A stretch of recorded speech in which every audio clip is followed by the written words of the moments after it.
Olá, alunos. Retomando aqui, o segundo bloco, nós vamos falar agora da atuação indireta do Estado no domínio econômico. No último bloco nós falamos aí da atuação direta, com base no artigo 173 da Constituição, e agora nós vamos falar da atuação indireta com base no artigo 174 da Constituição Federal. Tá? Então eu vou pedir para você continuar aí com o seu Radmeco aberto, com o seu notebook aberto, com o seu celular aberto, tá ok? Para que a gente possa, acompanhando a leitura, entender um pouco melhor de como é que o Estado atua indiretamente, tá, na economia, no domínio econômico. Bem, venho convidar você a fazer a leitura juntamente comigo. Como agente normativo, artigo 174 da Constituição, como agente normativo e regulador da atividade econômica, o Estado exercerá, na forma da lei, as funções de, pessoal, fiscalização, incentivo e planejamento, sendo este determinante para o setor público e indicativo para o setor privado, viu, pessoal? Pessoal, quais são as funções? 3: fiscalizadora, incentivadora e planejadora, pessoal. E como é, professor, que o Estado atua diretamente na sua função fiscalizadora? Pessoal, proibindo condutas que são contrárias à ordem econômica, tá? Trazendo de uma forma educacional normas protecionistas da economia, normas que protegem a economia no todo.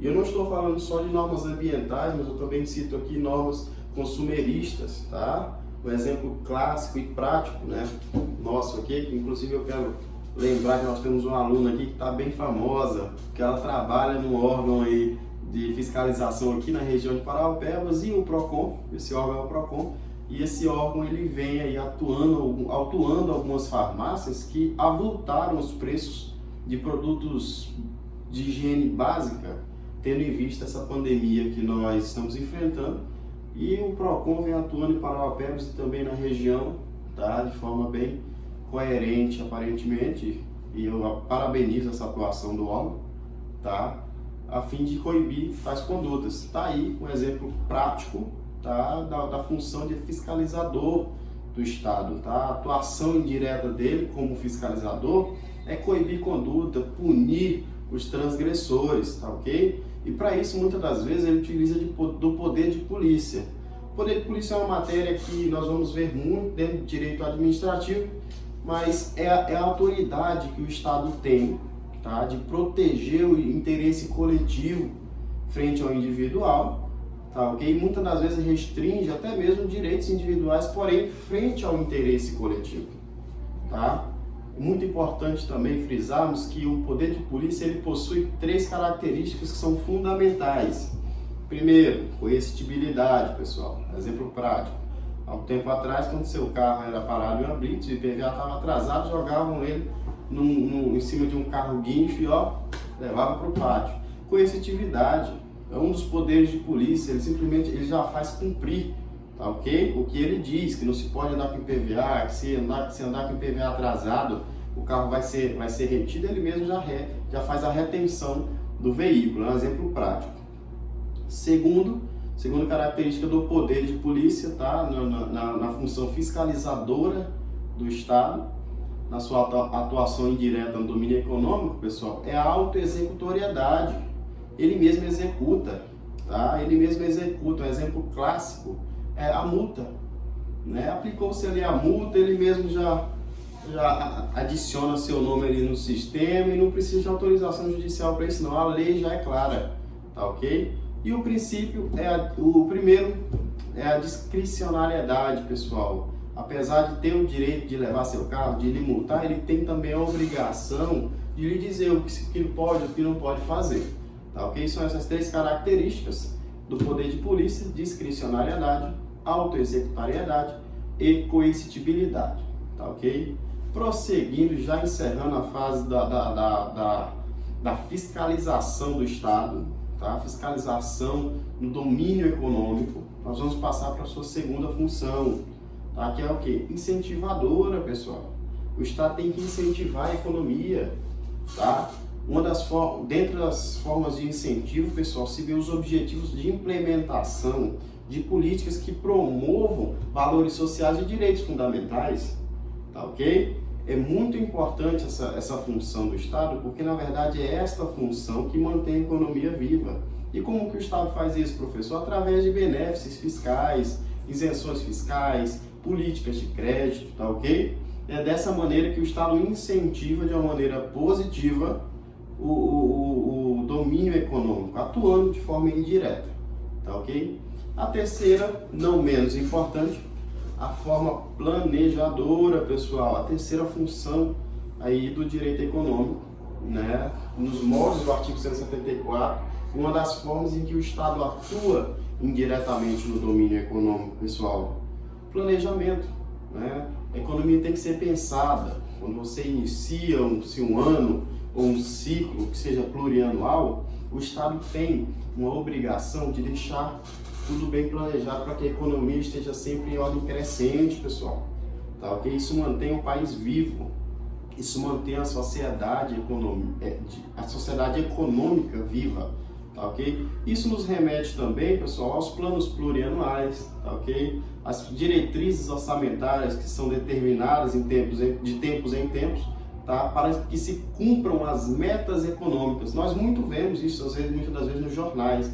O Estado determinou uma meta econômica, ninguém nunca nem imaginou que isso na prática é o direito econômico, tá? Atuando de forma indireta no domínio econômico, tá ok? Para prosseguir, convido vocês a prosseguirmos na leitura do parágrafo 1º do artigo 174, que é o que vai se basear esse segundo bloco, tá ok? Que diz o seguinte: a lei estabelecerá as diretrizes e bases do planejamento do desenvolvimento nacional equilibrado, o qual incorporará e compatibilizará os planos nacionais e regionais de desenvolvimento. Pessoal, o Estado ele tem planos econômicos para o país e tem planos econômicos para cada região.